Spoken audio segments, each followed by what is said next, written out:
After 4 years away, a millionaire returns thinking he's lost everything, only to discover he's gained something he never imagined. 3 little faces identical to his own.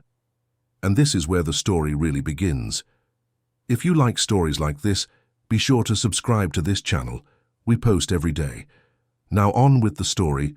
The light September rain slicked the streets of New York City when Ethan Miller finally worked up the courage to come back. 4 years, 1,460 days of forced absence, of imposed silence, of a longing that ate away at him like acid. 4 years of pretending he didn't have a heart, that he hadn't left behind the only woman he had ever truly managed to love. The brownstone in Brooklyn looked exactly the same. Exposed brick facade, a faded green gate, the same gruff super who treated everyone with a scowl. But Ethan was no longer the same man who had fled from there in a desperate pre-dawn rush. His hair, once always impeccable, now had streaks of grey at the temples. His face was thinner, marked by lines that hadn't existed when he was 32. His dark eyes had lost the confident sparkle that used to make women on the street turn to look at him twice. He climbed the 3 flights of stairs slowly, as if each step were a mountain. Apartment 3B. The blue door he'd painted one Sunday in May, back when he still believed he had forever to make small repairs, small surprises, small gestures of love. He stood before the door for long minutes. What if she had moved? What if she didn't want to see him? What if she had found someone capable of loving her without disappearing in the dead of night like a coward? He took a deep breath and rang the doorbell. The sound that came from inside wasn't what he expected. It wasn't the delicate footsteps of Marina that he knew by heart. It was a ruckus. Children's voices yelling, something crashing to the floor, someone laughing loudly. Ethan frowned. Maybe she had company. "Coming!" her voice shouted from inside. The same voice that had haunted his dreams for 4 years. "Boys, stop making such a mess, for heaven's sake!" The door opened and time stood still. Marina was there, more beautiful than his memories could preserve. Her brown hair, longer now, was tied up in a messy bun.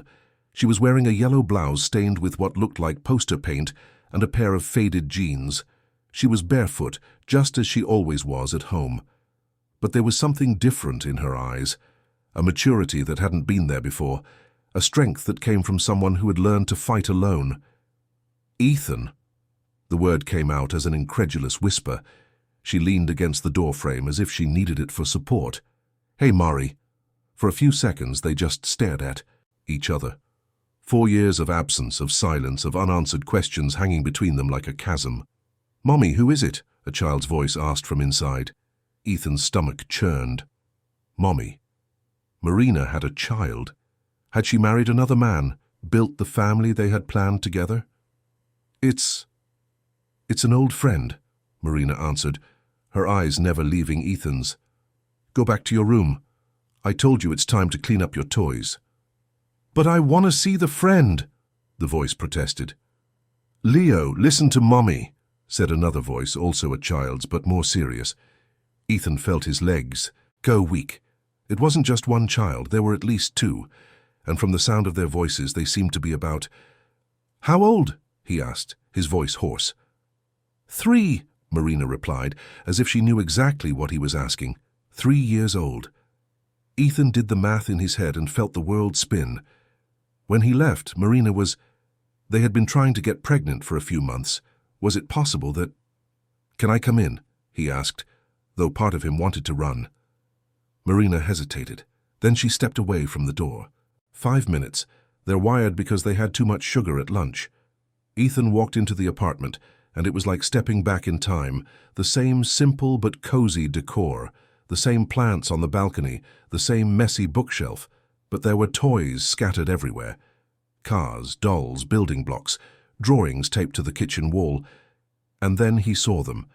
3 children sitting on the living room rug, playing with Play-Doh. 3 nearly identical faces, with dark hair and eyes that were perfect copies of his own. Ethan stopped breathing. The boy in the middle, that must be Leo, looked up and smiled. "Hi, are you Mommy's friend? I'm Leo. This is Jack." He pointed to his brother beside him. And this is Anna." He pointed to the girl.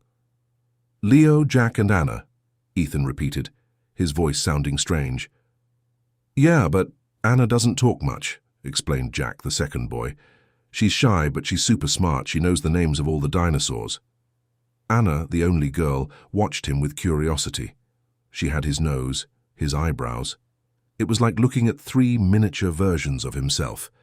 "They're—" Ethan started but couldn't finish the sentence. "Yours?" Marina completed, her voice firm. "They're your children, Ethan. Our children." The silence that followed was deafening. Ethan let himself fall onto the sofa, his legs no longer able to support him. Triplets. He was the father of triplets. "I didn't know," he murmured. "Mari, I swear on everything holy. I didn't know." "Of course you didn't know," she shot back, her voice laced with a bitterness he'd never heard before. "You vanished. No explanation. No goodbye. Nothing. I found out I was pregnant a week after you disappeared." Ethan closed his eyes. 1 week, if he had just waited 1 more week. "I looked for you," Marina continued. "I called your friends, your business partners. I went to your company. Everyone said you'd gone on a business trip, but no one knew where. I sent emails, letters, nothing. Mari, let me finish." Her voice was trembling now. "When I found out I was pregnant, I thought you'd come back, that somehow you'd know and come back to help me. But you didn't. Not when I started getting sick with a high-risk pregnancy. Not when I had to quit my job because I couldn't work anymore. Not when they were born premature and spent almost a month in the NICU." Every word was a stab to the heart. Ethan pictured Marina alone, pregnant, going through all of that without him. He pictured her in the hospital, alone, holding 3 tiny babies, not knowing if they would survive. "How did you manage?" he asked, his voice breaking. "My mom helped me at first. Then I met Daniel." Ethan felt his chest tighten. "Daniel?" "Dr. Daniel Carter, a pediatrician. He was the one who took care of the kids when they were born, and then he took care of us. The way she said took care of us made it clear it wasn't just about medical care." Ethan looked around and noticed things he had missed before. A man's jacket hanging on the coat rack, large shoes by the door, a photo on the side table of Marina smiling next to a man with glasses, holding one of the children. "You're together," he stated. "We are," Marina confirmed. "He asked me to marry him last week." The world came crashing down on Ethan. He hadn't just lost Marina. He hadn't just lost 4 years of his children's lives that he didn't even know existed. Now she was going to marry another man, a man who had been there when he should have been. "And you said yes." It wasn't a question. Marina hesitated before answering. "He's a good man, Ethan. He's present, he's kind. He loves the kids as if they were his own. He helped me when I needed it most." "But do you love him?" The question hung in the air. Marina didn't answer immediately, and that hesitation told Ethan everything he needed to know. "Mommy," Leo called, walking over. "Can I show your friend my drawings?" "Of course, sweetie," Marina replied, her voice instantly softening. Leo ran to a cabinet and came back with a folder full of drawings. He sat on Ethan's lap as if he'd known him for years. "This one is a dinosaur I made up," he said, showing a colorful scribble. "And this is Jack playing soccer. And this is Anna with her favorite doll." Ethan flipped through the drawings with a heavy heart. It was 4 years of life documented on paper. First, the formless scribbles of a toddler, then more elaborate drawings. Houses with a family of 4, Marina, the 3 kids, and a male figure that was clearly Daniel. "Who's this?" Ethan asked, pointing to the male figure in one of the drawings. "That's Uncle Daniel," Leo explained. "He's going to be our stepdad. Mom said a stepdad is like a dad you get to choose." "Did you choose him?" "Yeah, he's cool. He knows how to make pancakes and lets us stay up late on weekends to watch movies." Jack came closer too, curious about the conversation. Anna stayed where she was, but Ethan noticed she was watching them intently. "Uncle Daniel has an office full of toys," Jack added, "and he never gets mad when we get sick. Mom said some dads get nervous when their kids get sick, but Uncle Daniel stays calm." Ethan understood the jab. Marina was indirectly explaining to her children that not all fathers were reliable, that some disappeared when things got tough. "And would you like to have a real dad?" Ethan asked, unable to stop himself. The two children looked at each other. Leo answered first. "Uncle Daniel said he's going to adopt us after he marries Mom. Then he'll be our real dad too." "But what about the dad you were born with?" Ethan pressed. "Did you ever wonder about him?" "Mom said he had to travel really far away and couldn't come back," Jack explained, "but that he definitely loved us, even if he couldn't stay." Ethan looked at Marina, who was leaning against the kitchen wall, watching the scene with her arms crossed. "She said that? I wasn't going to tell my children their father abandoned them," Marina retorted. "They don't deserve to grow up thinking they weren't wanted." The guilt hit Ethan like a physical blow. He stood up abruptly, disturbing Leo, who had been comfortably settled on his lap. "I need some air," he muttered, walking toward the balcony. Outside, New York City stretched out in every direction. The afternoon traffic was already starting to build. The city's life went on at its frantic pace, indifferent to the personal drama unfolding in that apartment. Marina followed him. "Why did you come back now, Ethan?" she asked, closing the balcony door so the children wouldn't hear. "Because I finally can." "What does that mean?" Ethan took a deep breath. It was time to tell the truth. The whole truth. "Do you remember Roger Sterling, my partner at the import company?" "I remember. The guy you always said you didn't quite trust." "Well, I was right not to. I found out he was using our company to launder money from international trafficking, drugs, weapons, people, a massive operation involving some very dangerous people." Marina turned pale. "And you were involved?" "No, but no one would have believed that. I was a partner. I had access to everything. When the FBI started their investigation, I got an offer. Either I secretly cooperated with them to bring down the whole operation, or I'd be arrested along with Roger. And you cooperated?" "Yes. But to do that, I had to disappear. Pretend I was on the run, that I was guilty too. It was the only way to infiltrate the organization and get evidence." Marina stared at him in disbelief. "Are you telling me you spent 4 years working as an informant for the FBI?" "And Interpol. The operation was international, Mari. It involved powerful people, politicians, judges. If they knew I was cooperating, they would have killed you. And anyone close to me." Ethan turned to face her. "That's why I couldn't get in touch. I couldn't explain. Any wrong move would have put your life at risk. So you protected me by disappearing from my life. I thought it would be temporary. A few months, maybe a year. I never imagined it would take so long to gather enough evidence. 4 years, Ethan. 4 years of my life. 4 years of our children's lives." Her voice rose, filled with all the accumulated pain and anger. Ethan moved closer, instinctively wanting to comfort her, but Marina pulled away. "Don't touch me," she said, her eyes full of tears. "You don't have the right." "Mari, I know that." "You don't know anything!" she exploded. "You don't know what it's like to be pregnant and abandoned. You don't know what it's like to spend 9 months wondering if you can raise 3 babies on your own. You don't know what it's like to spend nights awake in the hospital, praying for your premature babies to survive, with no one to hold your hand." Every word was a blade twisting in Ethan's heart. He imagined a young, scared, lonely Marina facing all of that. "You don't know," she continued, "what it's like to work all day and study at night to get a degree that would let me support 3 kids. You don't know what it's like to give up on dreams, on freedom, on your youth, to be both a mother and a father. Mari, and most of all, you don't know," she said, her voice breaking, "what it's like to find someone who loves your children as his own, someone who is truly present, and still not be able to love him completely because a part of you is still tied to a ghost." The silence that followed was heavy with painful truths. Ethan understood that his absence had created wounds that might never fully heal. "Does Daniel know?" he asked.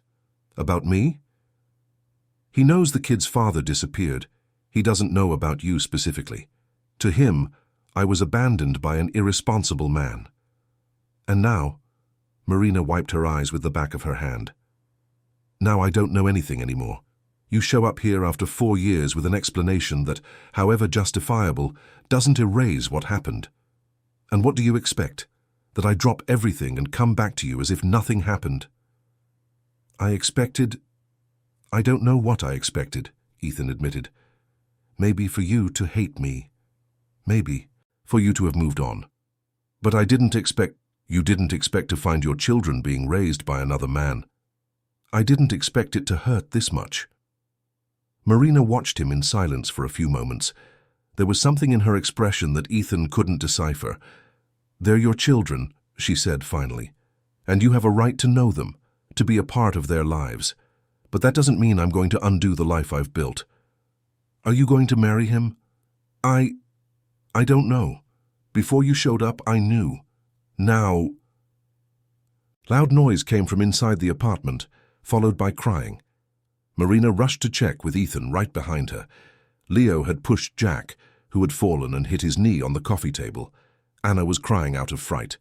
"Leo, how many times have I told you not to push your brother?" Marina scolded, picking Jack up to examine the scrape.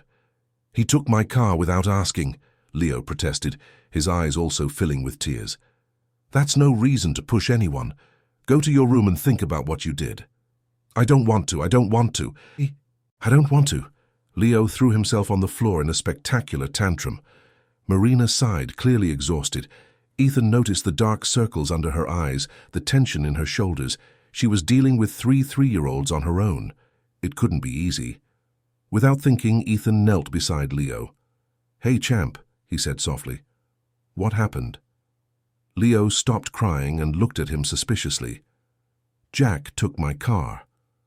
"And that made you angry?" "It did. I get it. But do you think pushing Jack was the best way to solve the problem?" Leo lowered his head. "No." "What could you have done differently?" "Asked him to give it back?" "Exactly. And if he didn't?" "Called Mommy." "Perfect. How about you go say you're sorry to your brother, and we promise we'll come up with a fun game for all 3 of you to play together." Leo hesitated but eventually agreed. He apologized to Jack, who immediately forgave him and offered the car back. Marina watched the scene with an indescribable expression. Ethan had handled the situation with a natural ease she hadn't expected. "How did you know what to do?" she asked. Ethan shrugged. "Instinct, I guess. Or memories. When I was a kid and threw tantrums." Anna, who had stopped crying, shyly approached Ethan. She held out a small doll toward him. "Want to see my dolly?" she asked in a tiny voice. Ethan felt his heart melt. He took the doll with reverent care.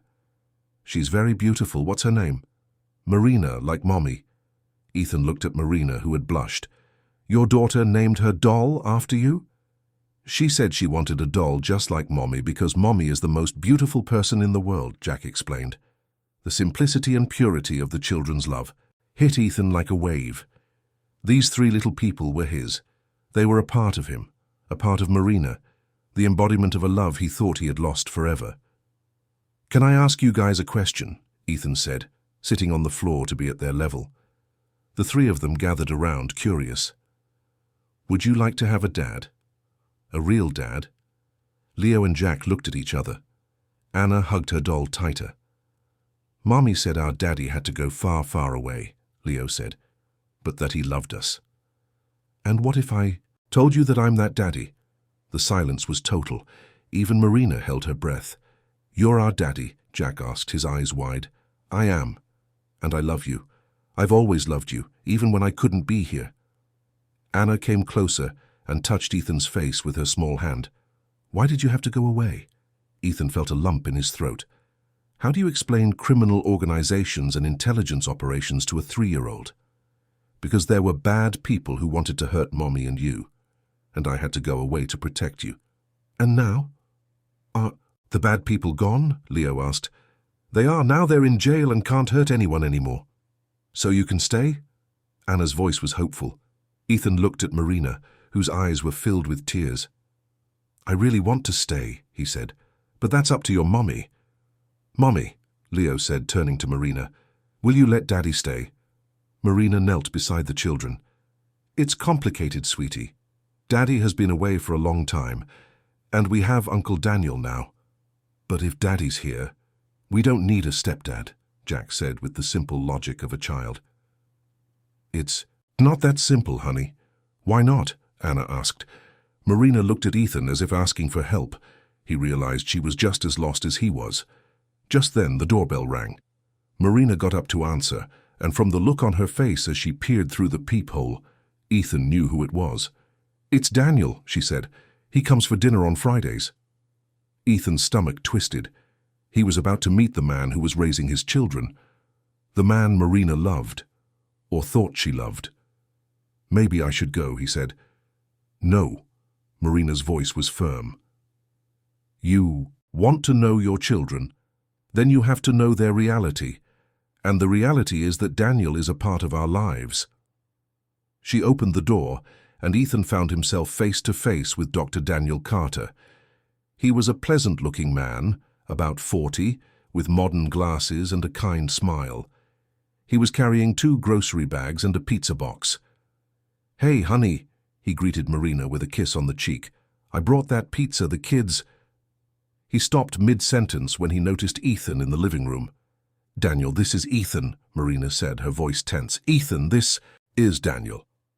The 2 men sized each other up in silence. Ethan saw in Daniel's eyes the exact moment he understood who Ethan was. There was intelligence in that gaze, and also concern. Uncle Daniel! The children shouted in unison, running to hug him. Daniel smiled, but Ethan noticed the smile didn't reach his eyes. He bent down to hug the 3 children, but his gaze never left Ethan. Pizza! Leo yelled. With extra cheese, just how you like it, Daniel confirmed. But first, you're all going to take a bath and brush your teeth. Oh, Uncle Daniel. No awes. You know the rules. Ethan watched the interaction with a pang of jealousy. Daniel clearly had authority over the children, but it was an authority based on affection, not fear. They respected him. I'll help, Marina offered, picking Anna up. I can help too, Ethan said impulsively. Everyone stopped and looked at him. Daniel frowned slightly. That's not necessary, Marina said quickly. The kids are already used to the routine. I want Daddy to help me with my bath, Anna said, surprising everyone. Daddy, Daniel repeated, his voice sounding strange. Leo and Jack ran to Ethan too. Uncle Daniel, this is our Daddy. He came back. Daniel looked at Marina, who was clearly uncomfortable. Can we talk in the kitchen? He asked. They moved away, leaving Ethan alone with the children. He could hear murmurs from the kitchen, but not the specific words. The tone, however, was tense. Daddy, Leo said, pulling on Ethan's shirt sleeve. Is Uncle Daniel mad? I don't know, son. Maybe he's just surprised. Is he not going to come here anymore? Jack asked, worried. I don't know. Why? Because he makes the best pancakes in the world, and he lets us stay in his office after hours to play with the medical toys. Ethan realized that his children truly loved Daniel, and that complicated everything immensely. And you like him? We do, the 3 confirmed in unison. More than me? Ethan asked before he could stop himself. The children looked at each other, confused. We don't know you yet, Anna said with the brutal honesty of a child. But Mommy said you love us, so we like you too. Ethan smiled, despite the sadness. At least they were open to the possibility of a relationship. Marina and Daniel came back from the kitchen. Her face was red and Daniel looked tense. Kids, Daniel said, forcing a smile, Uncle is going to leave a little early today. You can have the pizza with your mom and with Ethan, okay? You're not staying? Leo protested. Not today, champ, but I'll see you tomorrow. Daniel gave Marina a quick kiss on the cheek, ruffled the 3 children's hair, and left without looking at Ethan. The tension in the air was palpable. Is he mad at me? Ethan asked after the door closed. He's confused, Marina corrected. Just like me, just like everyone in this situation. Mommy, Anna called. Can Daddy stay for dinner? Marina hesitated. Ethan saw the internal struggle reflected on her face. He can, she said finally. But then he's going home, okay? And tomorrow we'll talk more about all of this. The children cheered as if it were Christmas. Ethan felt a mix of gratitude and terror. A dinner with the children he didn't know, with the woman he still loved, but who had built a life without him. While Marina heated up the pizza and the kids set the table, Ethan allowed himself to imagine for a few moments what it would be like if this were his reality. If he came home from work every day to this happy chaos, if he could help with homework, tell bedtime stories, be truly present. But reality was more complex. There was another man in Marina's life, a good man, who loved the children and took care of her.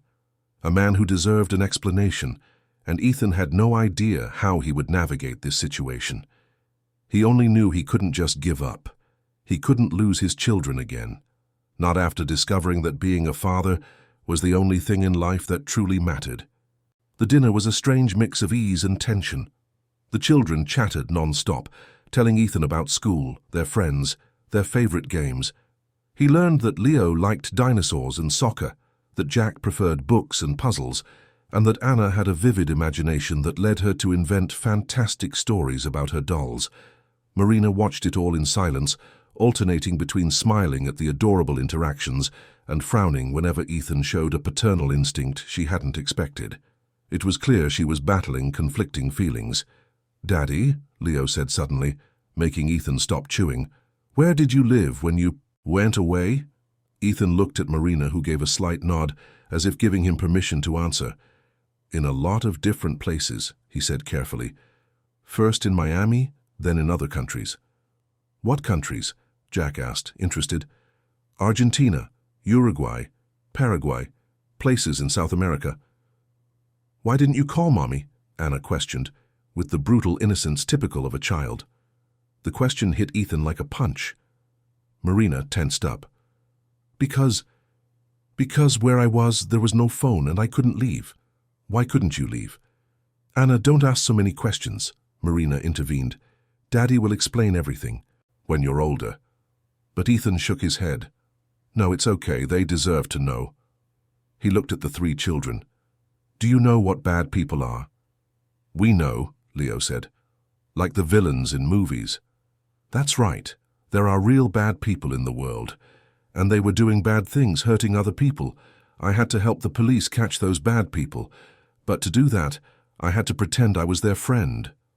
"Like a spy?" Jack asked, his eyes shining. "Exactly like a spy.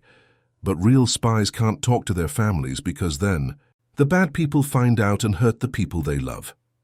"So you were protecting us?" Anna asked. "I was. You and Mommy are the most important people in the world to me. I would never let anyone hurt you." The children seemed satisfied with the explanation. Marina, on the other hand, looked like she was fighting back emotions. Ethan saw tears forming in her eyes. "Mommy, why are you crying?" Leo asked, concerned. "Because sometimes grown-ups cry when they're happy," Marina answered, wiping her eyes. "Are you happy because Daddy's back?" Marina looked at Ethan. There was so much weight in that gaze, pain, confusion, anger, but also something that looked like hope. "It's complicated, my love," she said finally. After dinner, Ethan helped give the kids a bath. It was an experience that was simultaneously wonderful and painful. Wonderful because he was finally doing basic dad things, shampooing hair, drying little bodies, putting on pajamas. Painful because every moment reminded him of everything he had lost. "Daddy, do you know how to tell stories?" Anna asked when they were all tucked into their parents' bed. Apparently, the Friday night ritual was for everyone to sleep together watching cartoons. "I've never tried," Ethan admitted, "but I can try." "Uncle Daniel tells really good stories," Jack commented. "He makes up different voices for each character." Ethan felt a pang of jealousy. "What kind of stories does he tell?" "Adventure stories. Pirates, treasures, brave princesses," Leo explained. "And he always has the princess save the prince, not the other way around." Ethan looked at Marina, impressed. "He seems like a pretty special guy." "He is," Marina confirmed, but there was sadness in her voice. "Tell us a story, Daddy," Anna pleaded, snuggling up next to him. Ethan took a deep breath and began to invent a story about three little explorers who discovered a magical land. As he spoke, he realized he was basing the characters on his own children, the brave one, the smart one, and the creative one. The children listened, fascinated, asking questions and suggesting new elements for the story. When they finally fell asleep, Ethan found himself in the room with Marina, watching the three little bodies breathing softly. "They're perfect," he murmured. "They are," Marina agreed. "And they deserve stability. They deserve to have parents who are present and won't disappear from their lives." The message was clear. Ethan turned to face her. "I'm not leaving again, Mary, never again. How can I be sure? How can I trust you after 4 years? Because now there's nothing stopping me from staying. The case is closed, the criminals are in jail, my name has been cleared. I'm free to have the life I've always wanted." "The life you always wanted doesn't exist anymore," Marina said, her voice firm. "I built a new life, with someone who was here when you couldn't be. Do you love him?" The question hung in the air. Marina hesitated before answering. I care for him. I'm grateful. He saved me when I was drowning." "But you don't love him." "That doesn't matter anymore.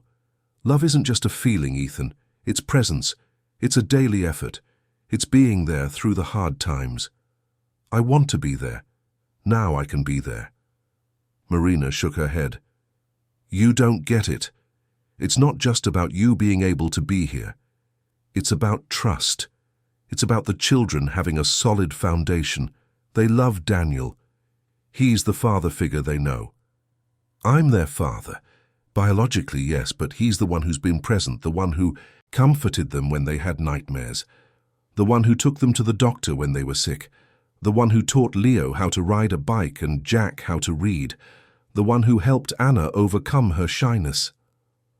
Every word was a blade cutting Ethan's heart. But he knew Marina was right. Daniel had done everything he should have done. "So what do you want me to do? Disappear again? Give up on my children?" "I don't know what I want," Marina admitted, her voice breaking. "I'm completely lost. 2 hours ago I was sure about future. I was going to marry a good man, build a stable family. Now you have to choose." Marina stared at him. "It's not a simple choice, Ethan. It's not like choosing between 2 dishes on a menu. These are lives. These are feelings. These are children who will be affected by my decision.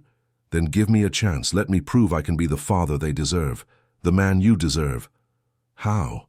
The question caught Ethan off guard. "How what?" "How are you going to prove it? By staying here for a week and then deciding fatherhood is too hard? By discovering that 3 3-year-olds are too much work?" Ethan realized she had every reason to be suspicious. To Marina, he had shown that he ran when things got complicated. How could he prove he had changed? "Give me a month," he said. 1 month to get to know the kids, to show that I can be truly present." "And Daniel?" "I won't interfere with your relationship. I'll focus on my children." Marina studied him in silence. "And where will you stay? Your life was in Miami, your business—" "I liquidated everything during those 4 years. I don't have a company anymore, no more commitments. I can start over here in New York." "Ethan, please," he interrupted her. "I know I don't deserve it. I know I caused pain and confusion. But please give me a chance to know my children, to try to fix at least a part of what I broke." Marina looked at the sleeping children. Leo had turned over and was hugging Jack. Anna was holding her doll against her chest. "1 chance," she said finally, "but with rules." "What rules?" "You don't sleep here. I don't want to confuse the kids or give you hope about us. You can come visit them, you can take them out on weekends, but at the end of the day you go to your own place. Deal? And you don't interfere with my relationship with Daniel. If I decide to marry him, you will respect that." Ethan swallowed hard.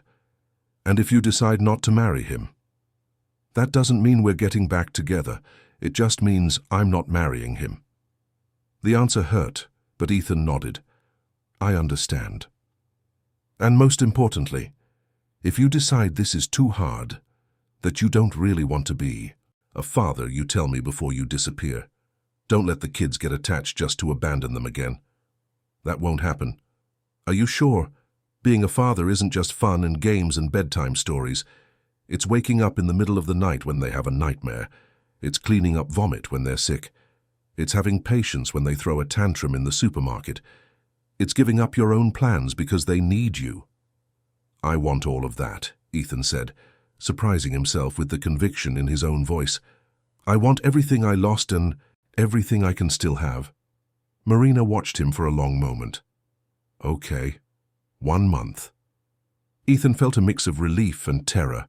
He had gotten a chance, but he knew it would be his only one. If he failed now, he would lose his children forever. Where are you staying? Marina asked. A hotel.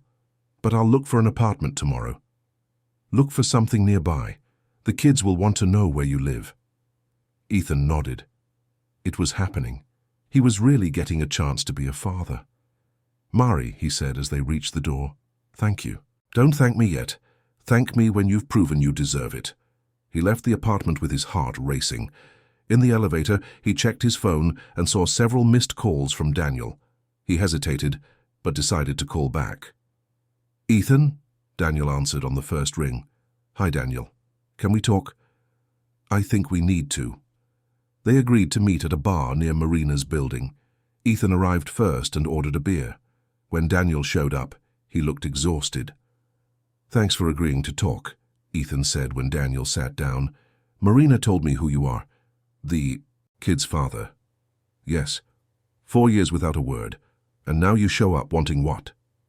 The hostility in Daniel's voice was understandable. Ethan had arrived and upended the entire life the doctor had built. I want to know my children. Your children. Daniel leaned forward.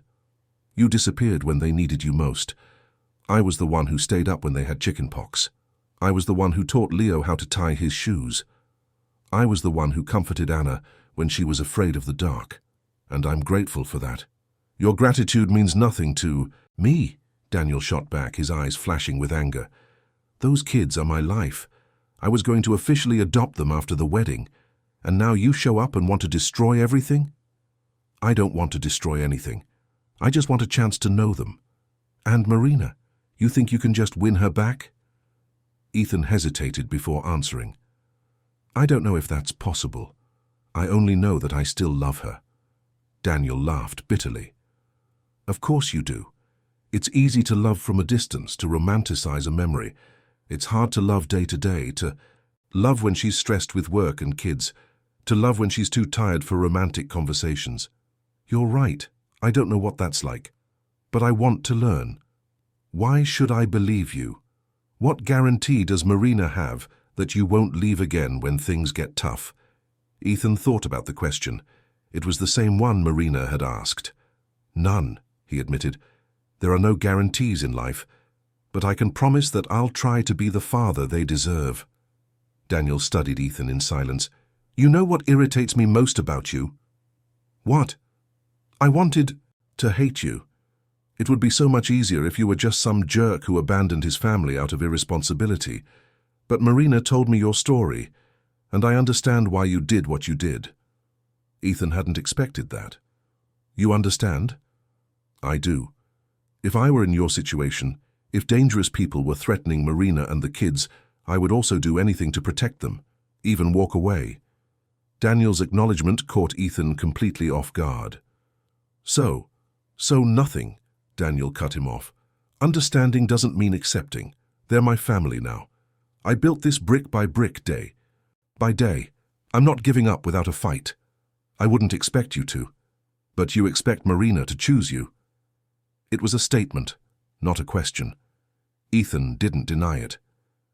If she chooses me, it will be because she wants to, not because I forced her.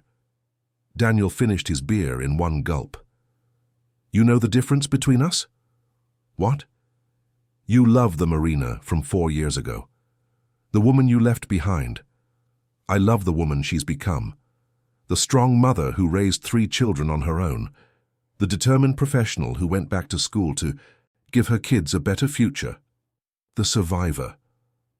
The words hit Ethan like punches. Daniel was right. He was in love with a memory, with a version of Marina that might not exist anymore. And the kids? Ethan asked. Do you love them? Like they were my own. More than if they were my own, maybe. Because I chose to love them. Then you understand why I can't just give up on them. Daniel nodded reluctantly. I understand. But you need to understand something. If you hurt them, in any way you'll have to deal with me. It wasn't an empty threat. Ethan saw the determination in Daniel's eyes. I won't hurt them. I hope not. Because they've suffered enough already. Daniel stood to leave, but Ethan called after him. Daniel, you're a better man than I deserve to find here. The doctor stared at him. It's not about what you deserve, it's about what they deserve. And you have 1 month to prove you can be that.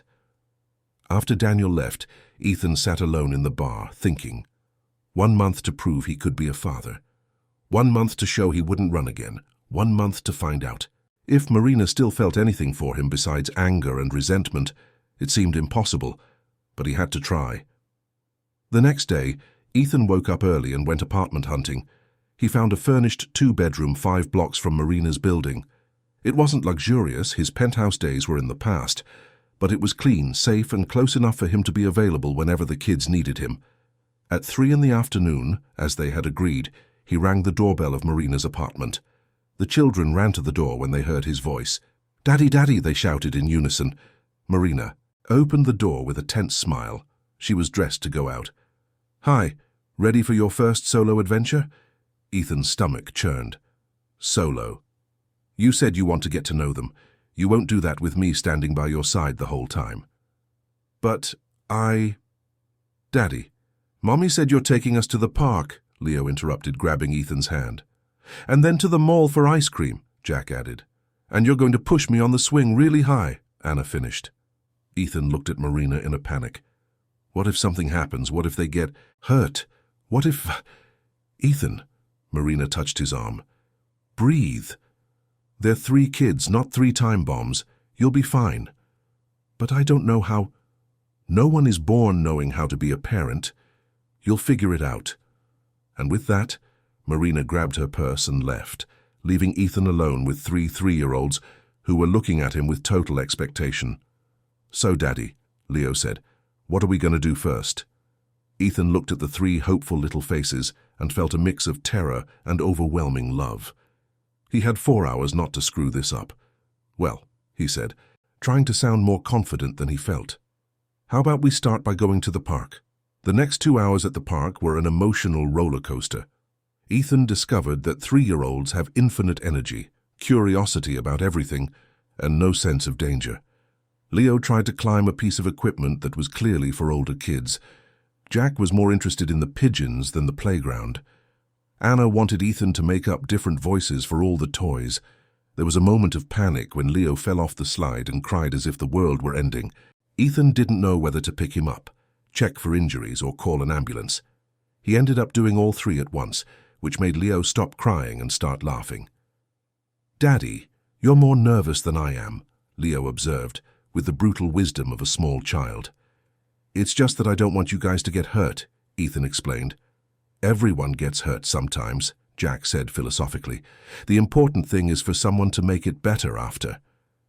Ethan knelt and kissed Leo's scraped knee. "Like this?" "Like that," Leo confirmed, smiling. At the mall, the ice cream adventure almost turned into a disaster when Anna dropped her cone on the floor and started to cry. Ethan, not knowing what to do, bought another one. Then Jack accidentally dropped his too. Ethan realized he was being tested and established his first fatherly rule: 1 ice cream per kid no matter what. "But what if we drop it for real?" Anna asked. "Then you learn that sometimes we lose things and have to accept it." The children seemed to accept the rule. Ethan felt a small victory. On the way back, Anna took his hand and said, "Daddy, you're different." "From Uncle Daniel." Ethan's heart skipped a beat. "Different how?" "Uncle Daniel never gets nervous. You're always nervous. And is that a bad thing?" Anna thought seriously about the question. "No, it's funny. It makes you seem more... ours." Ethan didn't fully understand what she meant, but something in the way she said "ours" made his chest warm. When they got back to the building, Marina was waiting in the lobby. She looked tense. "How did it go?" she asked, examining the 3 children for any signs of trauma or injury. "It was awesome!" Leo yelled. "Daddy let me go, on the big kids' jungle gym. And he bought us chocolate ice cream with sprinkles," Jack added. And he made funny voices for the birds in the park, Anna finished. Marina looked at Ethan, who had an ice cream-stained shirt, disheveled hair, and an expression of utter exhaustion. "Did you survive?" she asked with a small smile. "Barely," Ethan admitted. "How do you do this every day?" "Practice. And a lot of coffee." Riding up in the elevator, the kids kept chattering about their afternoon. Ethan realized that despite the exhaustion and moments of panic, it had been the best afternoon of his life. "Daddy," Leo said when they reached the apartment, "are you coming back tomorrow?" "If your mummy lets me." "Mummy," Anna turned to Marina. "Will you?" Marina looked at Ethan. There was something different in her eyes, less hostility, more cautious hope. "Tomorrow is Saturday," she said. "You could spend the whole day with Daddy, if he wants to." "I want to," Ethan said without hesitation. "More than anything." "Then it's a plan. But you all have to be good and listen to Daddy, okay?" "Okay," the three children agreed in unison. After they put the kids to bed, Ethan and Marina sat in the living room to talk. "How was it, really?" she asked. "Terrifying and wonderful at the same time. I didn't know I could love three people so much in such a short time." Marina smiled, the first genuine smile he had seen since he'd come back. That's how it is. A father's love is instant and overwhelming. "How did you manage to do this alone for 3 years?" "I didn't have a choice. And I wasn't completely alone. I had my mom at the beginning, then Daniel." "About Daniel," Ethan hesitated. "We talked last night." Marina tensed up. "And?" "He made me see that you're not the same person I left behind, and that maybe I'm in love with a memory." Marina studied him in silence. "And does that change anything?" "It changes everything. Because now I want to get to know the person you've become. I want to fall in love with the woman you are today." "Ethan, I know I don't have the right to ask this.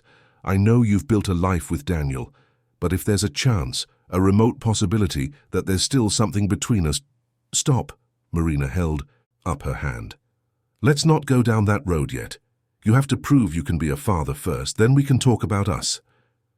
Ethan nodded, though every fiber of his being wanted to take her in his arms and tell her he loved her. But she was right. The kids came first.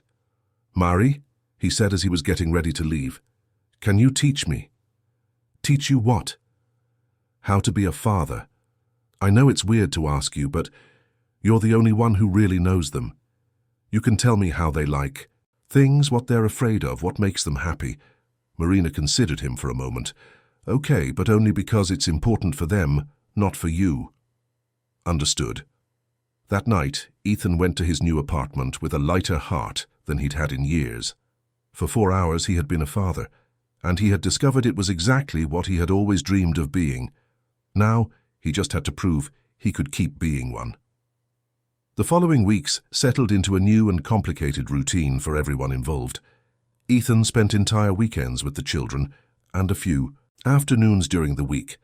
Marina had gone back to work. She was a freelance graphic designer and worked from home, so Ethan would arrive around 4 and stay until dinner time. It wasn't easy for anyone. Ethan discovered that being a father wasn't just about playing in the park and telling bedtime stories. It was also about mediating fights over which toy to play with first, negotiating to get them to eat their vegetables, having infinite patience to tie shoes that came untied every 5 minutes, and staying calm when one of the kids had an epic meltdown in the grocery store because he refused to buy candy. There were nights when he would get to his apartment completely exhausted, questioning if he really had the energy to be a father to 3 small children. But then he'd get a text from Anna with a poorly pronounced audio message saying, "Good night, Daddy." Or Leo would call just to say he saw a dog that looked like one from a cartoon, and Ethan would remember why he was doing it. Marina watched everything with a mix of admiration and skepticism. She saw Ethan making a genuine effort, learning the kids' quirks, adapting to their distinct personalities. But she also saw moments when he clearly didn't know what to do, when his inexperience was obvious. Daniel, for his part, remained present, but more distant. He still had dinner at the house a few times a week, still took the kids to his office, was still engaged to Marina. But there was a palpable tension whenever Ethan was around. The turning point came on a rainy Tuesday in October. Ethan had picked the kids up from school, something Marina had only authorized him to do the week before after much convincing. They were on the bus, home when Leo started complaining of a stomachache. "Are you okay, son?" Ethan asked, concerned. "It hurts here," Leo said, pointing to the right side of his abdomen. Ethan wasn't a doctor, but he had spent enough time online researching childcare to know that abdominal pain on the right side could be appendicitis, and appendicitis in a child was an emergency. "Jack, Anna, hold on tight to the poles. We're getting off at the next stop." "But our house is further," Jack protested. "We're taking Leo to the hospital first." In the emergency room, Ethan felt completely lost. He didn't know the name of the kid's regular pediatrician. He didn't have their insurance card. He didn't know the dates of their last vaccinations. When the nurse asked about family medical history, he had to admit he had no idea. "Are you related to the children, sir?" the nurse asked, clearly suspicious. "I'm their father. And the mother. She's at work. I called. She's on her way." The nurse seemed wary but allowed him to stay while they waited for Marina to arrive. Leo was crying softly, leaning against Ethan's chest. Jack and Anna were scared, asking questions Ethan couldn't answer. "Is Leo going to be okay?" Anna asked, her eyes full of tears. "He will be, Princess. The doctor will take care of him." "Are you sure?" Ethan looked at his daughter's frightened little face and felt his heart break. She trusted him to have the answers, to be in control of the situation, but he felt completely powerless. "I'm sure we'll do everything we can to make him better," he answered, being honest without scaring her more. When Marina arrived, she was clearly in a panic. Her hair was a mess, she was still in pajamas under her coat, and she was barefoot inside her shoes. Ethan realized she had literally dropped everything and run. "What happened? How is he?" she asked, rushing to take Leo into her arms. "He started complaining of pain on the bus. I thought it was best to bring him straight here." "You did the right thing," she said, but Ethan noticed a hint of surprise in her voice, as if she hadn't expected him to make the right call in an emergency. The doctor who examined Leo confirmed Ethan's suspicion: appendicitis. He needed surgery immediately. "It's a simple procedure," the surgeon explained. "But since he's so small, we'll take every precaution. Can one of the guardians sign the consent form?" Marina took the papers with trembling hands. Ethan saw she was trying to stay calm in front of the kids, but she was terrified. "Mari," he said softly, "do you want me to call Daniel?" "I already did. He's in surgery. He can't get away right now." "Then it's us. The two of us. We'll handle this." Marina looked at him, and for the first time in weeks, there was no suspicion in her eyes, only gratitude. The surgery lasted 2 hours. Marina paced the waiting room like a caged animal. Jack and Anna were on Ethan's lap, eventually falling asleep from emotional exhaustion. Ethan remained seated, holding them both, trying to radiate a calm he didn't feel. "What if something goes wrong?" Marina murmured at one point. "It won't," Ethan replied. "He's strong and stubborn, and he has you for a mother. Everything will be fine." "How can you be so sure?" "Because the alternative is unacceptable." Marina stopped pacing and looked at him. "You really do love them, don't you?" "As if I'd been here from day one." "Even though you weren't here from day one." Ethan absorbed the criticism without arguing. "I know I don't deserve their love instantly. I know I have to earn it. But Mari, as much as I was absent, they are my children. The love for them isn't something that needs to be built. It's something that just exists. And what if you had been here from the beginning? If you had gone through the sleepless nights, the colic, the first teeth, the fevers, the terrible twos?" Ethan thought about the question. "I probably would have been the most paranoid and overprotective father in the world, like I was today at the hospital." Marina laughed softly. "You were pretty nervous." "I was terrified. When Leo said he was in pain, my first thought was that I was going to lose a son I had barely gotten to know." "That's how we feel every day as parents," Marina said. "That constant fear that something bad will happen to them. How did you bear it alone?" "I didn't," she admitted. "I had anxiety attacks during the first year. I thought every cry was a sign of a serious illness, that every fever was going to kill them. Daniel helped me a lot to find balance. Ethan felt a pang of jealousy, but also gratitude. Daniel had taken care of not just the children, but Marina as well. "He's a good man," he said. "He is. That's why it's so complicated." "What is?" Marina hesitated before answering. "Nothing. Forget it." But Ethan knew it wasn't nothing. There was something she wanted to say and couldn't. When the surgeon finally appeared, they all stood up at once. Jack and Anna woke with the movement. "The surgery was a success," he announced. "Leo is fine. The appendix hadn't ruptured. He'll be admitted for 2 or 3 days for observation, but there's nothing to worry about." Marina collapsed into a chair, crying with relief. Ethan felt his legs go weak. Jack and Anna ran to their mother, asking if Leo was okay. "He's okay," Ethan repeated, picking them both up. "Everything's okay." That night, Ethan slept in the armchair in the hospital room. Marina insisted he could go home, that she would stay with Leo, but he refused to leave. "He's my son too," he said simply. Marina didn't argue. Leo woke up in the middle of the night, confused and in pain. Ethan was by the bed in an instant, holding the boy's small hand. "Daddy," Leo murmured. "I'm here, son. It hurts."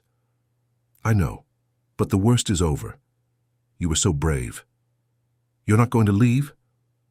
The question hit Ethan like a bullet. I'm never leaving again." "Promise?" Ethan looked at Marina, who was awake and watching the scene. "I promise." Leo fell back asleep, holding his father's hand. Ethan spent the rest of the night there, standing by the bed, never letting go of his son's hand. In the morning, Daniel showed up with Jack and Anna. The 2 children ran to Leo, relieved to see him awake and smiling. Daniel greeted Marina with a kiss and professionally examined Leo. "The incision looks great," he said. "In a few days, he'll be running around like nothing ever happened." "Thank you for coming," Marina said. "Of course. You know you can always count on me." Daniel said, "You," but he only looked at Marina. Ethan understood the implicit message. Daniel still considered this his family, regardless of Ethan being there. But something had shifted in the dynamic. When Leo asked Ethan to help him go to the bathroom instead of asking Daniel, the doctor noticed. When Anna automatically sat on Ethan's lap instead of Daniel's, he noticed. When Jack asked if Daddy and Uncle Daniel could take him for ice cream when Leo got better, he definitely noticed. The children were starting to accept Ethan not just as a visitor, but as a permanent presence in their lives. And that changed everything.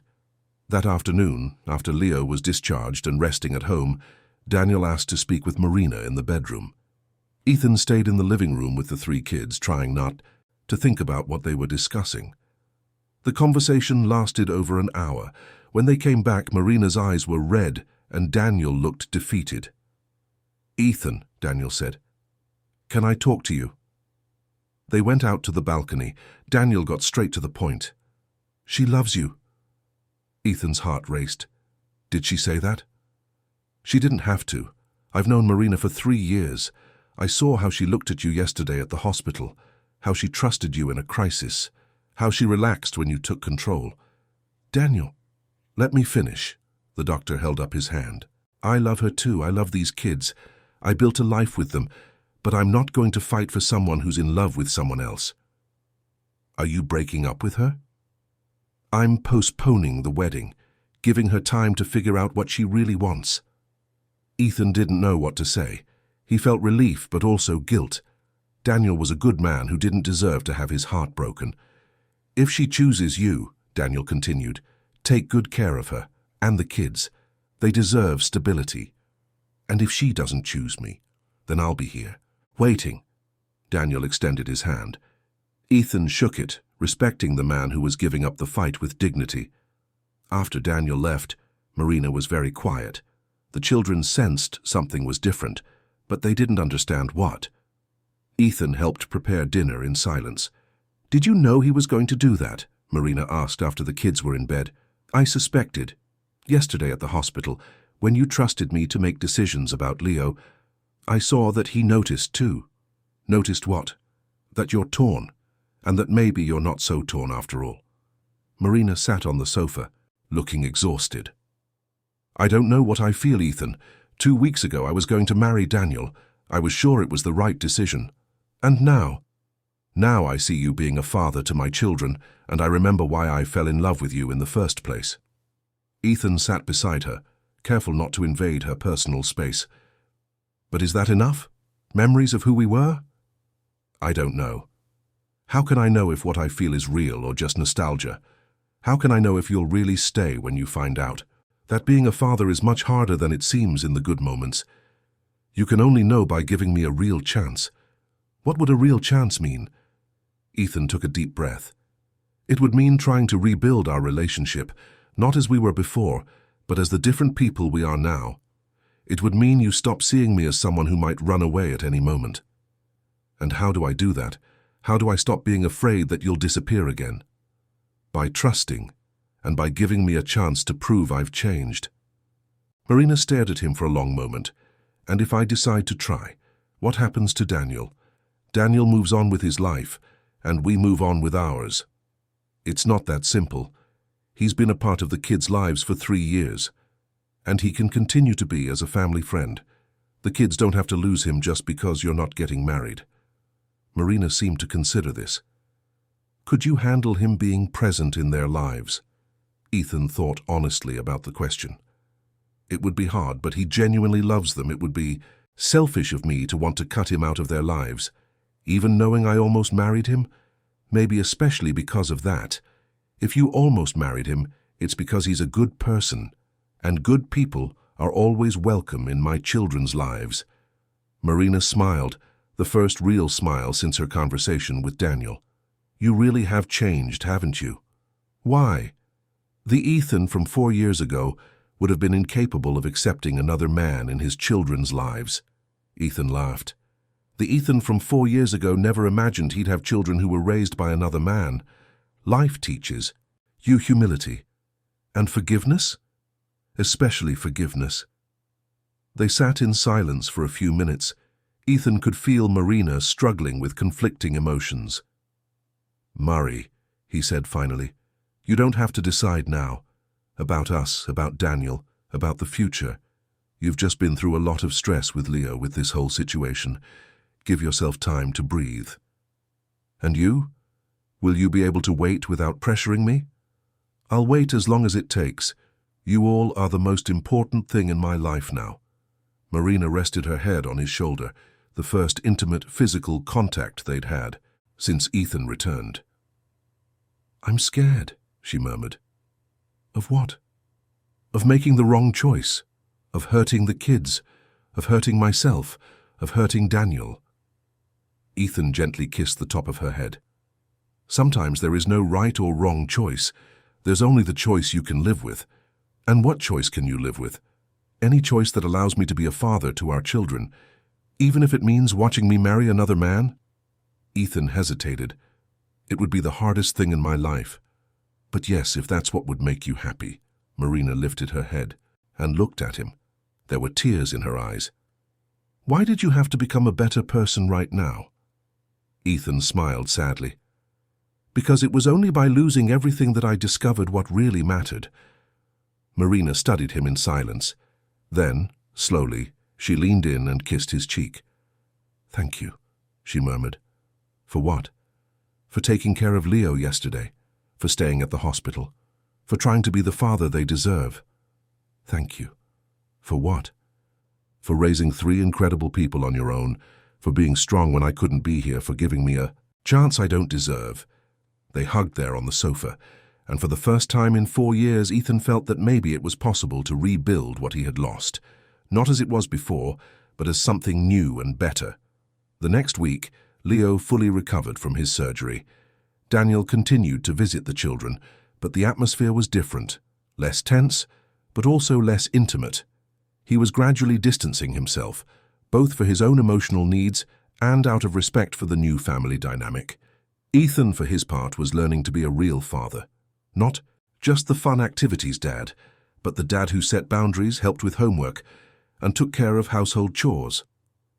One morning, Marina had to leave for a work meeting and left the children with Ethan for the first time since he'd been back.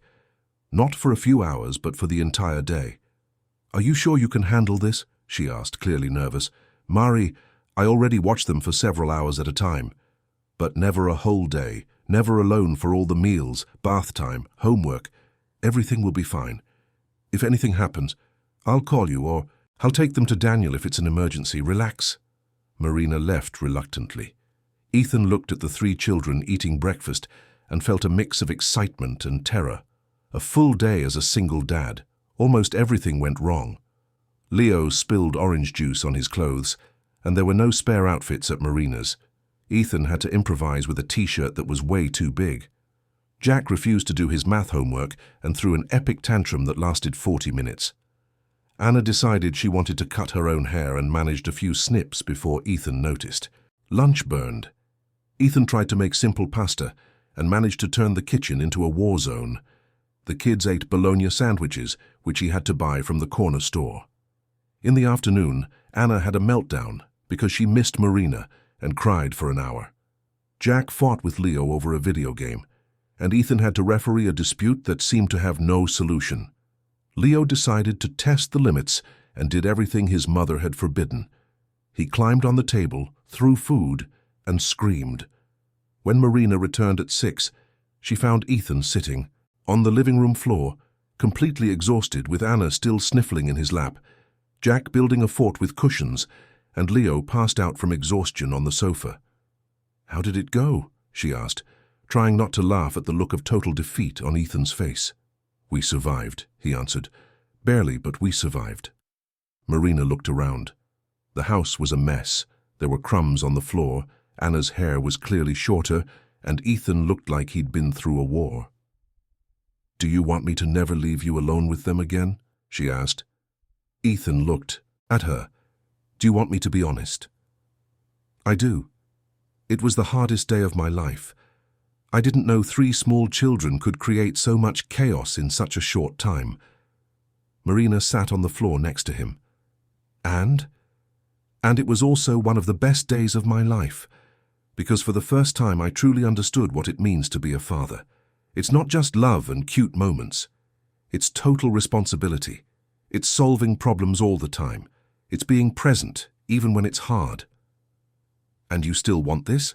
Ethan looked at Anna sleeping in his lap, at Jack focused on his cushions, at Leo snoring softly on the sofa. "More than ever," he said, "but next time I want more detailed instructions on everything." Marina laughed. Welcome to real parenthood. That night, after the children were asleep, Ethan helped Marina clean up the house. "Can I ask you something?" she said. "Of course. Why didn't you give up today, when everything started going wrong?" Ethan thought about the question. "Because giving up would mean losing them again, and I've already lost too much time. Even though it's harder than you imagined. Especially because it's harder than I imagined. Any idiot can be a father when things are easy. Being a father when it's hard is what separates the men from the boys." Marina stopped arranging the cushions and stared at him. "You really have changed. I had 4 years to grow up and 3 kids to motivate me. Ethan, yeah? I think I'm ready to try." Ethan's heart stopped. "Try what?" "Us. To give us a real chance." Ethan stared at her, not believing what he was hearing. "Are you sure?" "No," Marina admitted, "but I'm going to trust what I feel and what you've shown me these past few weeks." Ethan approached slowly, giving her a chance to change her mind. When she didn't pull away, he kissed her, soft, questioning, full of hope. Marina responded to the kiss, and Ethan felt like he was finally coming home. The new beginning was no fairy tale. In the 2 months that followed their first kiss of reconciliation, Ethan and Marina had to relearn how to be a couple while learning how to be a family. There were 4 years of lost history between them, 4 years of growth and change that needed to be shared and understood. Ethan had moved into a larger apartment, still in the same neighborhood, and the children began spending some weekend nights there. The process of creating a home that was truly his and theirs was complicated. 3 3-year-olds had very specific opinions on how things should be organized, what drawings should be taped to the wall, and where each toy should live. "Daddy, why don't you have any pictures of us?" Anna asked on one of the first nights they slept over. The question hit Ethan like a punch. He didn't have pictures because he hadn't been there to take them. "Because I wasn't here when you were babies," he answered honestly, "but now I can take lots of new pictures." And that's what they did. Ethan became the dad who photographed everything, every smile, every game, every everyday moment, as if he were trying to make up for 4 years of an empty photo album. Marina watched this documentary compulsion with mixed feelings. It was touching to see Ethan so present, but also painful to remember everything he had missed, and everything she had faced alone. There were moments when the past imposed itself between them like a ghost. One night, when Leo had a high fever, Marina automatically called Daniel before realizing what she was doing. Ethan saw the call and said nothing, but Marina noticed the look on his face. "It was automatic," she explained, after she managed to speak with the pediatrician. "For 3 years, whenever something happened with the kids, I called him." "I understand," Ethan said, though he was clearly hurt. "It'll take time to build new habits." "Are you mad?" "Not mad. Sad, maybe. That I wasn't the person you called when you needed help." It was this kind of painful honesty that characterized their new relationship. There was no pretending or omitting. They had learned each in their own way that the truth, no matter how uncomfortable, was the only solid foundation on which to build something lasting. Daniel remained present in the children's lives, but in a gradually reduced way. Once a week, he would take them for ice cream or have them over at his office to play. It was clear he was pulling back for his own emotional needs, but also out of respect for the new family dynamic. "He's a better man than I would be in his situation," Ethan admitted one afternoon, watching Daniel say goodbye to the kids after an outing. "He has a heart the size of the world," Marina agreed. "That's why it was so hard to choose." "Do you regret the choice?" Marina stared at him. It was a question he asked periodically, as if he needed constant reassurance. "Ethan, stop asking that. If I regretted it, I wouldn't be here. It's just that sometimes you get quiet, distant, and I start to wonder. I get quiet because I'm processing. This whole life is new for me too. It's not just about trusting you again. It's about letting myself be vulnerable again." Ethan understood. Marina had become an incredibly strong and independent woman during her years of single parenting. Making space to depend on someone again was a complicated process for her. The real turning point came on a Friday in December, when Ethan went to pick up the kids from school and found only 2 of them. "Where's Anna?" he asked the teacher. "Didn't you get the message? She felt sick during recess. Her mother already came to get her." Ethan felt panic rise in his throat. "What kind of sick?" "She fainted on the playground, but her mom said she was taking her straight to the hospital." Ethan grabbed Leo and Jack and rushed to the hospital. On the way, he called Marina several times, but she didn't answer. When he arrived at the ER, he found Marina in the hallway, clearly in a state of shock. "What happened? How is she?" he asked, leaving Leo and Jack with a nurse to hug Marina. She fainted at school. The doctor said it might be low blood sugar, but they want to run some tests to be sure." "Where is she?" "Getting tests done. I can't go in." Ethan sat next to Marina and took her hand. It was cold and trembling. "Everything's going to be okay," he said. "Anna's strong." "What if it's something serious? What if it's childhood diabetes? What if—" "Mary, stop. Let's wait for the results before we imagine the worst." Leo and Jack came over, worried. "Mommy, is Anna going to be okay?" Leo asked. "She will be, sweetie. The doctors are taking care of her." They waited for 2 hours. Ethan organized snacks for Leo and Jack, talked to them about random things to distract them, and stayed glued to Marina's side, offering the silent support she needed. When the doctor finally appeared with Anna in her arms, they all stood up at once. "She's fine," she announced. "It was just low blood sugar from not eating a proper lunch, nothing serious." The relief was so intense that Marina started to cry. Ethan took Anna in his arms and looked her over from head to toe, as if he needed to personally verify that she was all in one piece. "Daddy, why is everyone crying?" Anna asked, confused. "Because we love you very much and we were worried," Ethan explained. "But I'm okay. You are now, and that's what matters." On the way home, Marina was too quiet. Ethan sensed that something beyond the scare with Anna was bothering her. "What is it?" he asked when they reached their building. "When Anna fainted, do you know what my first thought was?" "What?" "I need to call Ethan." Ethan stopped in the middle of the sidewalk. "Really?" "Not Daniel. Not my mom. You. Because in that moment of panic, you were the person I wanted by my side." "And what does that mean?" Marina smiled through her tears. "It means maybe I've stopped being afraid." That night, after the children were asleep, Ethan and Marina talked about the future for the first time since they had gotten back together. "What do you want?" she asked. "Long term, I mean. Where do you see yourself in a few years?" Ethan thought about the question. "I see myself waking up every day in a house full of the noise of children. I see myself helping with homework and arguing about bedtime. I see myself old and grey telling stories to grandchildren. And what about work? A career you can't live off savings forever.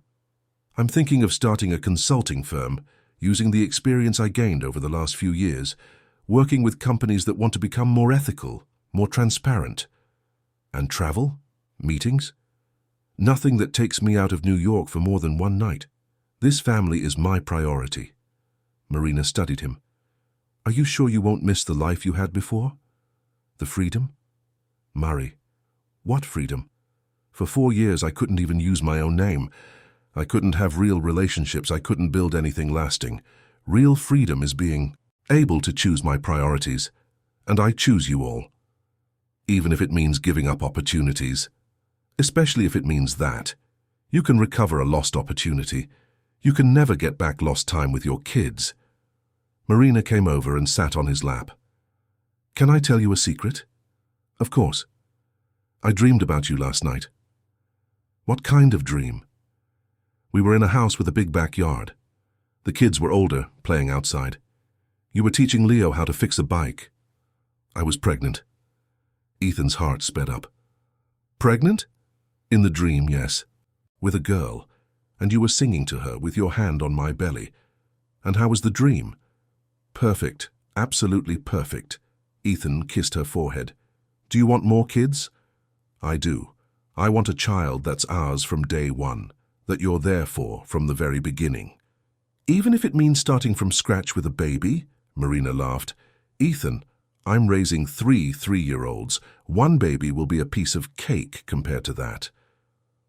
They made love that night with an intensity that had been impossible in the first few months of their reconciliation. It wasn't just physical desire, but a deep emotional connection, a tacit commitment to the future they were building together. The next morning, Ethan woke up to Leo poking his arm. "Daddy, why are you sleeping in Mommy's bed?" "Because Mommy and I are going to live together again," Ethan explained, sitting up. "Forever. Forever." Leo ran to wake up Jack and Anna with the news. In 5 minutes, all 3 were jumping on the bed, celebrating as if it were Christmas. "Does this mean you're getting married?" Jack asked. Ethan looked at Marina, who had just woken up with the commotion. They had never specifically talked about marriage. "Do you want us to get married?" Marina asked. "We do!" the 3 children shouted in unison. "Then I guess we'll have to get married," Ethan said, smiling. It wasn't a romantic proposal with a ring and a bended knee. It was a natural decision, made on a Saturday morning with 3 kids jumping on the bed, and it was perfect. The wedding was set for March, a small ceremony at City Hall with a party at home. The children would be the witnesses. Leo would carry the rings, Jack would hold the flowers, and Anna would be the flower girl. Daniel was invited. To everyone's surprise, he accepted. "It's important for the kids," he explained to Ethan when he confirmed. "And I want them to know they can count on me, no matter what's changed." "Thank you," Ethan said, "for everything. For taking care of them when I couldn't. For taking care of her when she needed it most." "Take good care of them now," Daniel replied. "They deserve all the happiness in the world." The weeks before the wedding were a mix of preparations and adjustments. Ethan had sold his apartment and moved into Marina's place for good. Cohabitating with 3 small children was a daily learning experience. He discovered that Leo liked to wake up at 6 in the morning on weekends, that Jack was afraid of thunder and would run to their bed whenever it stormed, and that Anna had a habit of leaving dolls scattered on the floor, a perfect booby trap for bare feet in the dark. He also discovered that being a full-time stepdad was simultaneously easier and harder than he expected. Easier because the kids had completely accepted him as their father, without reservation or resentment. Harder because the responsibility was constant and total. There was no longer the option to go home when things got complicated. One night, when Jack had a high fever and Anna was scared by nightmares, while Leo inexplicably decided that was the perfect time to have a meltdown about wanting a dog, Ethan locked himself in the bathroom for 5 minutes just to breathe. Marina found him there, sitting on the floor with his head in his hands. "Are you okay?" she asked. "I'm fine. It's just, sometimes it's a lot." "Do you want me to handle it?" "No," Ethan lifted his head. "I don't want you to handle everything. I want to share the responsibility. It's just that I'm learning that 3 sick and/or hysterical children at the same time is basically a survival exercise." Marina laughed. "Welcome to the glory days of parenthood." "How did you do this alone for 3 years?" "One day at a time, and a lot of coffee. And eventually you realize there's no perfection in parenting. There's only presence." Ethan stood up and kissed her forehead. "Thank you." "For what?" "For not giving up on me when I left. For raising 3 incredible people. For letting me be a part of their lives." "Ethan," Marina held his face, "you're not just a part of their lives. You are their life. And mine too." On the morning of the wedding, Ethan woke up in the guest room. Marina had insisted it was bad luck to sleep together the night before, to Leo shaking his arm. "Daddy, Daddy, it's today." "What's today, champ?" "Today you're going to marry Mommy, and we're going to be a real family." Ethan smiled. "Weren't we a real family before?" Leo thought seriously about the question. "We were, but today it's official." "Ah, official. That is very important." The wedding was everything Ethan didn't know he wanted. Simple, intimate, full of laughter and spontaneous moments. Leo dropped the rings and spent 5 minutes looking for them on the floor. Jack cried when Ethan promised to take care of him forever. Anna asked out loud if they could have a baby now. Daniel was there, smiling genuinely, filming with his phone to capture the moment for the kids. There was no resentment in his posture, only real affection for a family he had helped form. During the vows, Ethan looked at Marina and said, "I promise to be present, not just physically but emotionally. I promise that when things get hard we will talk instead of run. I promise to love you and our children every day in every way I can." Marina replied, "I promise to trust that you will stay, that you chose to be here, that our love is strong enough to overcome anything that comes our way. And I promise that we will build a life that is ours, not an attempt to recreate the past." When they kissed, to seal the marriage, the 3 children ran to hug them, creating a moment of pure joy that the photographer, a family friend, captured perfectly. At the party at home, with only 15 guests, Ethan made a toast. "5 years ago, I thought I had lost everything that mattered. Today, I've discovered that I was really just waiting for the right moment to find everything that truly matters." "And we found you too, Daddy," Anna shouted, making everyone laugh. That night, after the guests had left and the children were finally asleep, Ethan and Marina sat on the balcony looking at the city lights. "Are you happy?" she asked. "I'm complete," Ethan answered.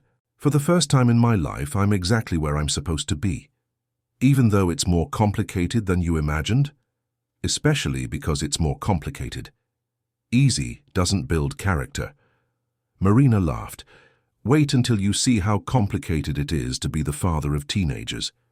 We'll find out together. And if we have more kids, we'll find that out too. Together." Marina snuggled into his arm. "Ethan? Yeah? Thank you for coming back. Thank you for letting me come back." They stayed there late into the night, planning the future, talking about dreams, laughing at silly fears. It was the first official day of a family that had already existed in their hearts for months. And when they finally went to sleep, Ethan realized that for the first time in 4 years, he wasn't afraid to wake up the next day, because he knew exactly where he would be, at home with the people he loved, living the life he had always dreamed of, an imperfect, chaotic life, full of daily challenges, a real life, a life that was worth every second of suffering he had gone through to deserve it. 2 years after the wedding, the house Ethan and Marina had bought in a residential neighborhood of Brooklyn was unrecognizably different from the first time he had visited. The walls were covered with children's drawings, family photos, and small works of art the kids made at school. The backyard, which was once just grass, now had a playground, a small vegetable garden that Jack tended to religiously, and a special corner where Anna created her magic potions with leaves and water. Leo, now 5, had become the natural leader of his siblings and was also the most like Ethan in personality, determined, a little stubborn, and unable to let an injustice go unnoticed. Jack remained the family intellectual, always with a book in hand, asking questions that challenged Ethan to search for answers on Google almost daily. Anna had completely overcome her shyness and revealed herself to be a natural artist, always inventing stories, drawings, and theatrical performances for the family. Ethan woke up every morning at 6, not by choice, but because Leo had inherited his early bird internal clock and firmly believed that if he was awake, the whole family should be too. The morning routine had become a well-choreographed dance. Ethan prepared breakfast while Marina packed school. Lunches, the 3 children got dressed, with varying degrees of success, and everyone left the house promptly at 7:30. The consulting firm Ethan had started was thriving. He worked mainly with family-owned businesses looking to professionalize their management, and his experience with complex situations and transparency processes was highly valued in the market. Best of all, he could work flexible hours, always available for family emergencies and school events. Marina had landed some major clients as a designer and worked from a home office that Ethan had set up in what used to be a storage room. They had found a balance that worked. She worked while the kids were at school, he handled the family logistics in the afternoons, and at night they shared household responsibilities. But the real test of how they had solidified as a family came on a Tuesday morning when Marina discovered she was pregnant. She took the test 3 times before believing the result. Then she sat in the bathroom for 20 minutes, trying to process the information. It wasn't something they had actively planned, although they had talked about the possibility a few times. "Ethan," she called from the bathroom door. "What's up?" he answered from the kitchen, where he was helping Leo with a science project that involved sprouting beans in cotton balls. "Can you come here for a second?" Ethan appeared in the hallway, saw the look on her face, and knew immediately. "Seriously?" Marina showed him the test. Ethan looked at the 2 pink lines and felt a wave of emotion so intense he had to lean against the doorframe. "How are you feeling?" he asked. "Absolutely terrified," Marina admitted. 3 kids is already crazy, 4 is going to be... "It's going to be perfect," Ethan finished, pulling her into a hug. "It's going to be our chance to do everything from the beginning." "Are you sure? Because newborn diapers, middle-of-the-night feedings, colic..." "Mari, I missed the first 4 years of our children's lives. I'm not going to miss a single second with this one." That night, after the kids were asleep, they sat down to plan how they would share the news. They decided to wait until the 3rd month, when they were more certain about the pregnancy. But Leo had a supernatural instinct for detecting secrets. "Daddy," he said the following Saturday at the park, "Mommy's different." "Different? How?" Ethan asked, feigning nonchalance. "She's smiling more. And yesterday she didn't drink coffee. Mommy always drinks coffee." Jack joined the conversation. "And she got nauseous when I heated up fish in the microwave." Anna, who was on the swing, stopped and looked at her 2 brothers. "Do you think Mommy's sick?" Ethan realized he wouldn't be able to keep the secret for long with 3 little detectives on the case. "Why don't you ask her?" he suggested. When they got home, the 3 children surrounded Marina in the kitchen. "Mommy, are you sick?" Anna asked, worried. "Why didn't you have coffee today?" Jack questioned. And why are you smiling all the time? Leo added. Marina looked at Ethan, who shrugged as if to say, I told you we couldn't hide it. Come here, she said, sitting on the sofa. I have something to tell you. The three of them piled in next to her.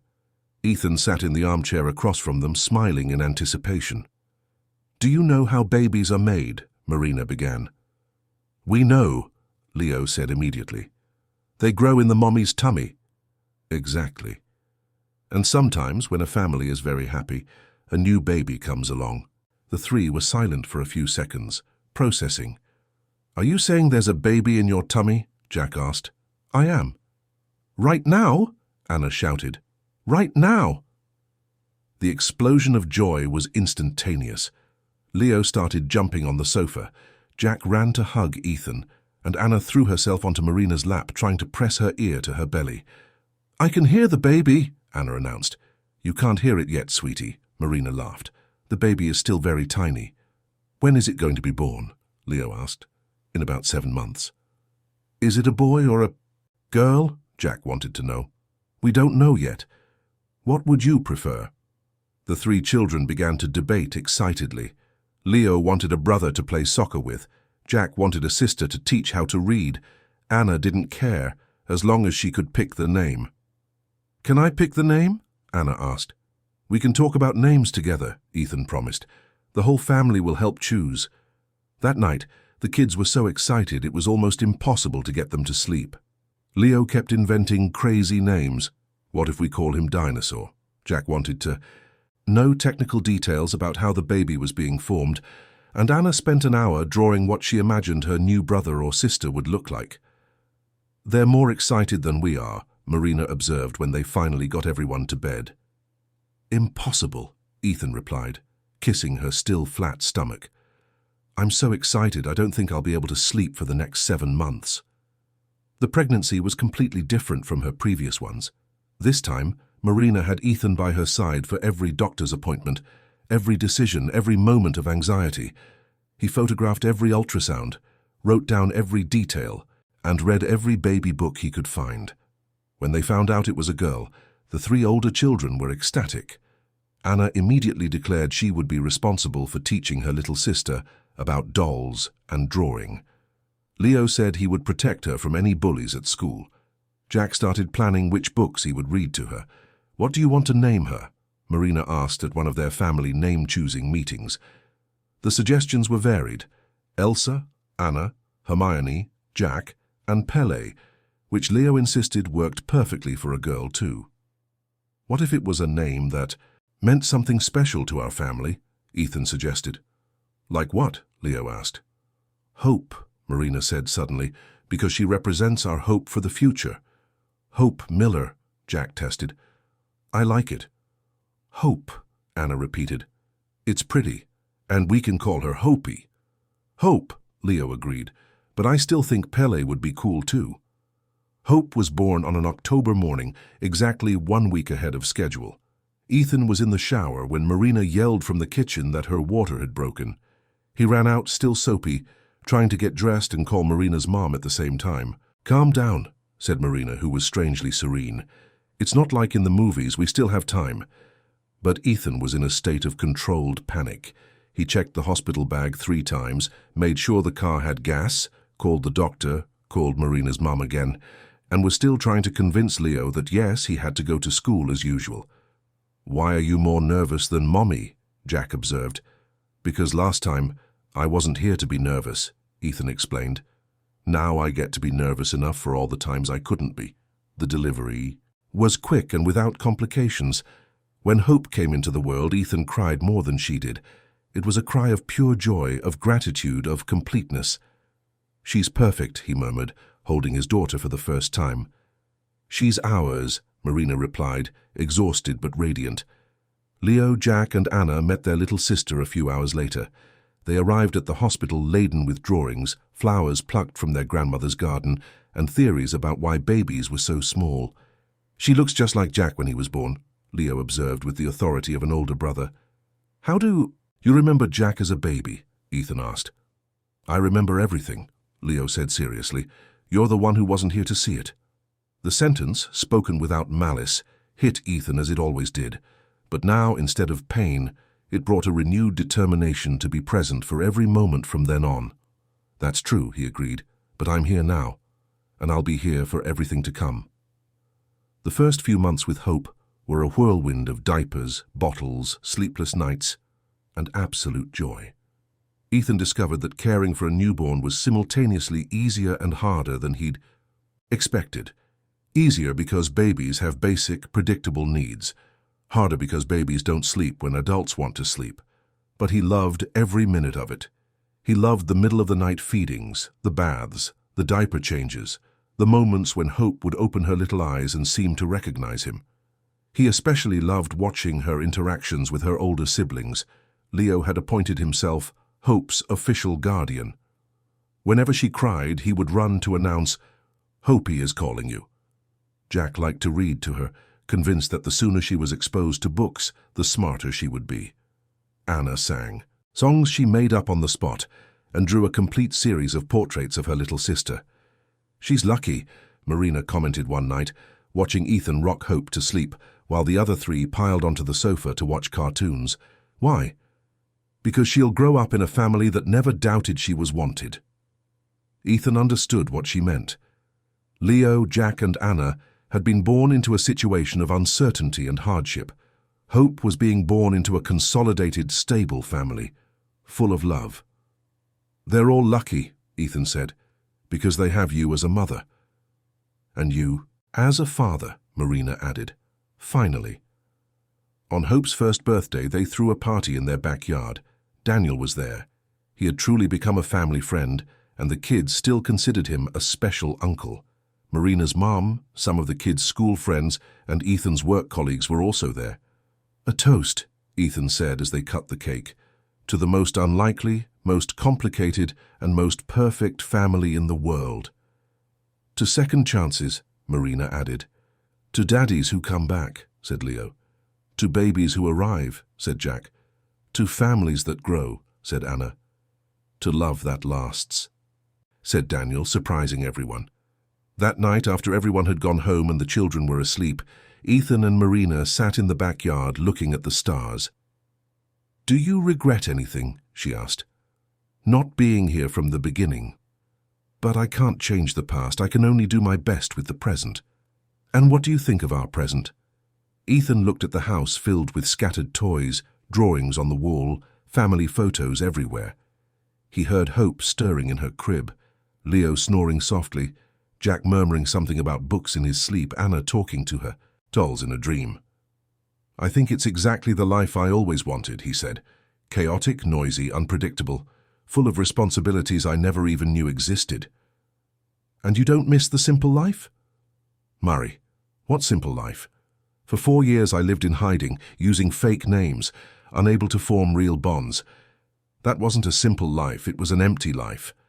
And what if a new crisis comes up? If something complicates our stability?" Ethan took her hand. "We'll solve it together, as a family. Even if it's really hard, especially if it's really hard. We've learned that family isn't about not having problems. It's about facing problems together." Marina smiled. "Sometimes I still can't believe we made it." "Made what?" "Made it through. Rebuilt what seemed lost forever." "We didn't rebuild anything," Ethan corrected. "We built something new, something that's ours, that didn't exist before." 2 years later, when Leo was 8 and starting to ask more complex questions about why his dad had traveled so much when they were little, Ethan decided it was time to tell the whole truth. They sat all 4 children down in the living room, and Ethan explained in a way appropriate. For their ages, about the bad people, about the need to help the police, about the difficult choices adults sometimes have to make. "You didn't want to leave?" Jack asked. "No, but I thought it was the only way to protect you and Mommy." "And are there no more bad people now?" Anna wanted to know. "There will always be bad people in the world," Ethan said. "But now I know that running away isn't the solution. The solution is facing problems together with the people we love." "And you're never leaving again?" Leo asked. "Never again. The only trip I take is to work during the day, and I always come home at night." Hope, now 3, listened to everything with the seriousness of a miniature adult. "Daddy," she said finally. "You're kind of slow sometimes, aren't you?" The observation made the whole family burst into laughter. Ethan picked Hope up. "I am kind of slow, Princess. It took me a long time to understand that family is the most important thing." "But you get it now," she said, as if that solved everything. "I get it now." That weekend they went to the park where Ethan had first taken Leo, Jack, and Anna years before. Now there were 5 of them, and the dynamic was completely different. There was no more nervousness or fear. There was just a normal family doing normal things on a normal Saturday afternoon. Ethan watched Hope on the smaller slide, supervised by Anna, while Leo and Jack played soccer with other kids. Marina was sitting next to him on the bench, reading a book. "What are you thinking about?" she asked, noticing his contemplative gaze. "About how life can completely change in a few years. 5 years ago, I didn't even know I had children. Today, I can't imagine life without them. And if you could go back in time and change everything, make it so you never had to leave?" Ethan thought about the question seriously. "I don't know if I would. Even knowing you lost 4 years. Even so, because if I hadn't gone through all that, maybe I wouldn't have learned what really matters. Maybe I would have been a physically present but emotionally absent father. Maybe I would have taken my job for granted, or thought that family is something that will always be there. And now? Now I know that family is something you build every day. That presence is a constant choice. That love isn't just a feeling, it's a commitment." Marina closed her book and rested her head on his shoulder. "You've become a wise man. You and the kids taught me." "Daddy, Mommy!" Hope yelled from the top of the slide. "Look how I can go all by myself."